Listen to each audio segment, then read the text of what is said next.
नमस्कार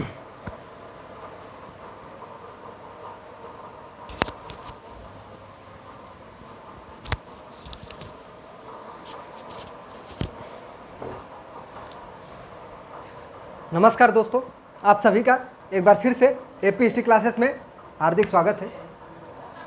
दोस्तों, आज हमारा जो टॉपिक होगा, हम लोग बात करेंगे सिंधु घाटी सभ्यता के आर्थिक व्यवस्था के बारे में। आर्थिक प्रणाली क्या थी सिंधु घाटी सभ्यता की, और उसमें कृषि के बारे में हम लोग बात कर चुके हैं। शिल्प उद्योग के बारे में बात करेंगे, व्यापार एवं वाणिज्य के बारे में बात करेंगे, व्यापार के माध्यम क्या थे और यातायात के साधन क्या थे, और बंदरगाह नगर कौन थे। सिंधु घाटी सभ्यता के बारे में जब हम लोग कृषि के बारे में बात कर रहे थे, तो विभिन्न स्थलों से जो साक्ष्य प्राप्त हुए उसके बारे में बात की थी। यहाँ पे भी हम लोग बात करेंगे शिल्प उद्योग के बारे में, कि शिल्प उद्योग से कहाँ से क्या साक्ष्य प्राप्त हुआ है, और सिंधु घाटी सभ्यता की जो व्यापारी की स्थिति थी, क्या वो सिंधु घाटी सभ्यता के पक्ष में या संतुलन में थी, या निर्यात से ज़्यादा आयात होता था, उसके बारे में बात करेंगे। तो आइए देखते हैं सिंधु घाटी सभ्यता के। तो यहाँ देखिए, कृषि के बारे में बात हो चुकी है, विस्तार से बात हुआ है कृषि के बारे में कि कृषि कैसे होता था। यहाँ देखिए शिल्प उद्योग की सिंधु घाटी सभ्यता क्या कताई बुनाई और सिलाई कैसे करते थे, तो उसके बारे में यहाँ पे बात होगी। तो सिंधु घाटी सभ्यता के लोग कताई बुनाई सब कुछ कार्य करते थे। कताई बुनाई सिलाई से वो लोग परिचित थे। हम लोग देखते हैं कि हड्डी की सुई भी प्राप्त होती है सिंधु घाटी सभ्यता के किस असल से, तो लोथल से। क्या हुआ है, हड्डी की सुई भी प्राप्त होती है। तो ऐसे माना जाता है कि ये सिलाई के से परिचित थे। तो आइए यहाँ देखते हैं। देखिए, मोहनजोदड़ो से दयाराम साहनी, थोड़ा सा परिचय ये शिल्प उद्योग के बारे में। मोहनजोदड़ो से दयाराम साहनी को चांदी की कलश में कपड़े के साक्ष्य मिले हैं। दयाराम साहनी, अब बात करिए दयाराम साहनी के बारे में। दयाराम साहनी 1921 ईस्वी में मार्शल के निर्देशन में हड़प्पा की खुदाई किए थे। कौन किया था, दयाराम साहनी। और वहीं मोहनजोदड़ो की खुदाई हम लोग देखते हैं कि रखालदास बनर्जी जैन मार्शल के निर्देशन में करते 1922 ईस्वी में। वहीं मोहनजोदड़ो से दयाराम साहनी को चांदी का एक कलश है और उसमें कपड़े के साक्ष्य प्राप्त हुए हैं। क्या प्राप्त हुए हैं, कपड़े के साक्ष्य प्राप्त हुए हैं। अब देखिए यहाँ पे, तो क्वेश्चन ये बन सकता है कि सिंधु घाटी सभ्यता के किस स्थल से दयाराम साहनी को कलश में कपड़े के साक्ष्य प्राप्त हुए हैं, तो कहाँ से, तो मोहनजोदड़ो से। मोहनजोदड़ो किस नदी के तट पर है, तो रावी नदी के सिंधु नदी के तट पर। अब देखिए यहाँ पे कालीबंगा से सूती वस्त्र में लिपटा हुआ एक उस्तरा मिला है। क्या मिला है, तो कालीबंगा से सूती वस्त्र में लिपटा हुआ एक उस्तरा मिला है। लोथल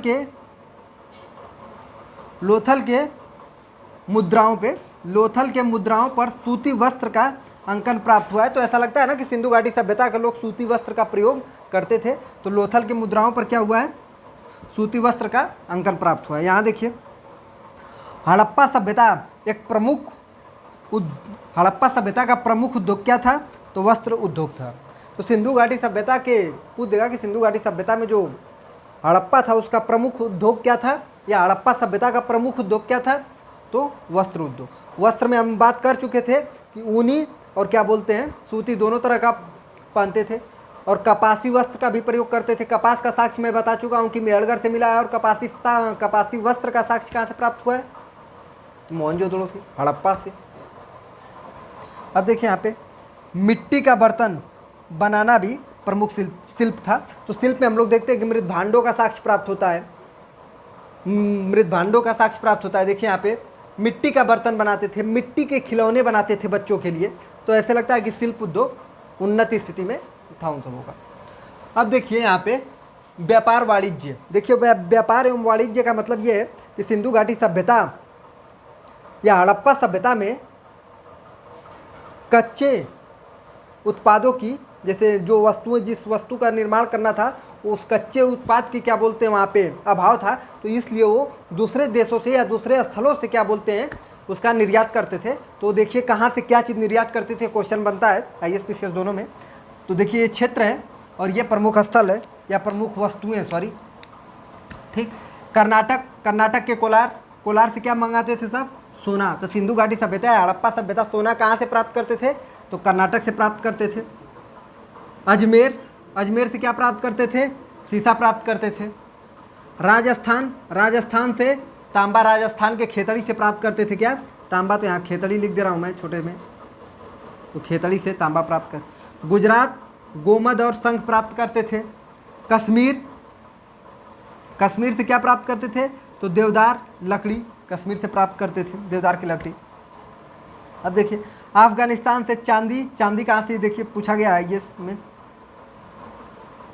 तो चांदी कहाँ से प्राप्त करते थे? तो अफगानिस्तान से। लाजवर्द मणि और टीन कहाँ से प्राप्त करते थे?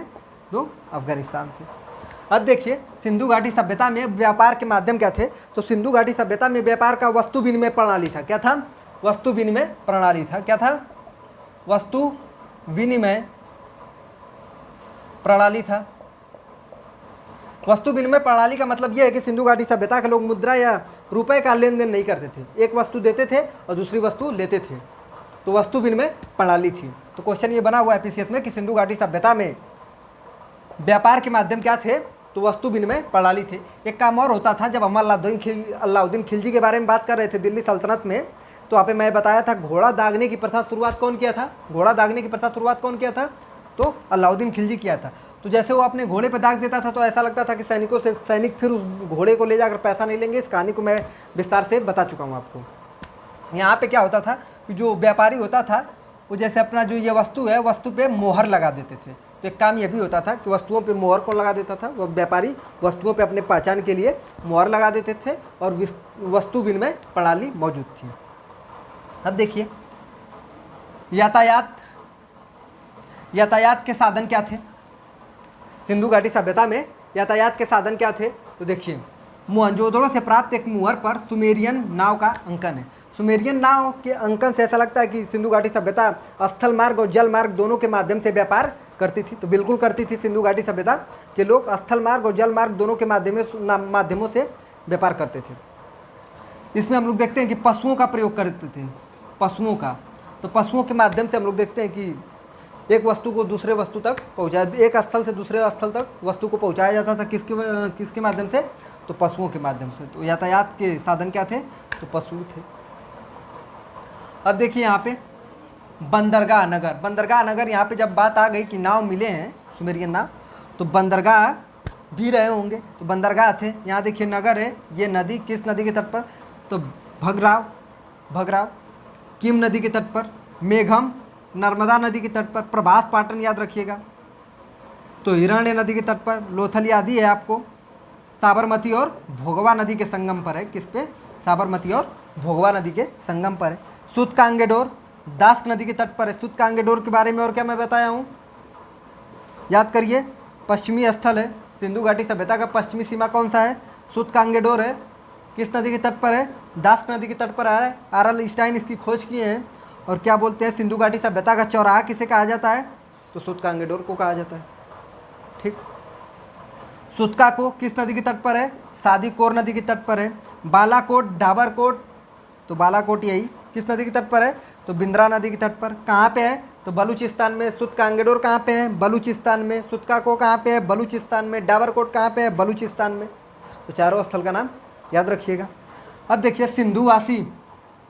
सिंधुवासियों द्वारा बाह्य एवं आंतरिक व्यापार दोनों होता था। जैसे सिंधु घाटी सभ्यता के लोग, हम लोग देखते हैं कि इन लोग का व्यापार तुर्कमेनिस्तान, अफगानिस्तान के सोर्तघोई तक इन लोग का व्यापार होता था, ईरान तक इन लोग का व्यापार होता था। तो हम लोग देखते हैं कि बाह्य व्यापार भी होता था और आंतरिक व्यापार राजस्थान, लोथल, गुजरात, यहाँ से इन लोग का क्या बोलते होते थे? व्यापार होते थे। तो सिंधु घाटी सभ्यता में बाह्य और आंतरिक व्यापार दोनों होता था। स्टेटमेंट बन के क्वेश्चन बन सकता है कि सिंधु घाटी सभ्यता में सिर्फ आंतरिक व्यापार होता था या सिर्फ बाह्य व्यापार होता था। तो याद रखिएगा कि दोनों होता था। ठीक। अब देखिए यहाँ पे सिंधु सभ्यता के समृद्धि का सबसे प्रमुख कारण क्या था? तो बाह्य व्यापार था। सिंधु घाटी सभ्यता का जो सबसे समृद्धि का सबसे प्रमुख कारण क्या था? तो व्यापार था।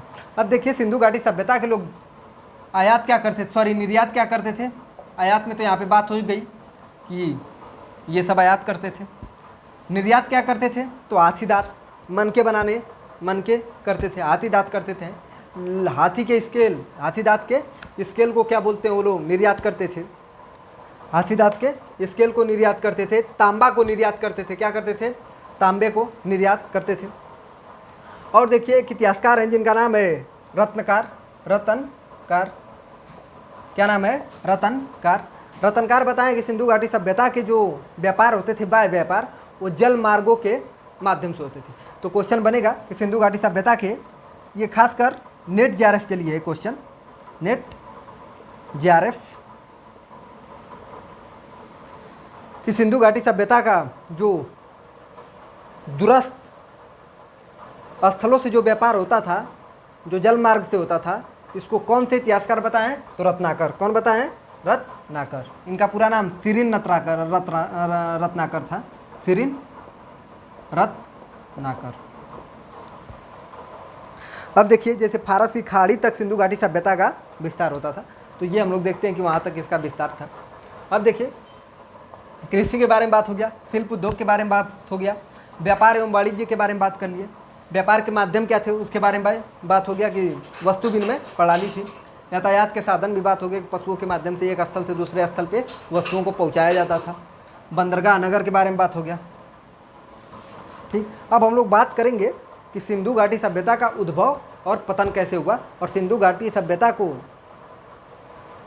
जो इतिहासकार बताते हैं कि इसका पतन बाढ़ की वजह से हो गया, भौगोलिक स्थिति क्या थी उस समय और किस कारण से इसका पतन हो गया। ऐसा हम लोग देखते हैं कि सिंधु घाटी सभ्यता में, सिंधु घाटी सभ्यता पूरी तरह से नहीं, उसके शहरीकरण का पहले पतन हुआ, उसके बारे में बात करेंगे किस तरह से सिंधु घाटी सभ्यता का उद्भव हुआ था। और हम लोग देखेंगे जिस प्रक्रिया के तहत उसका उद्भव हुआ, वही प्रक्रिया जब विफल हो गई तब उसका पतन हो गया।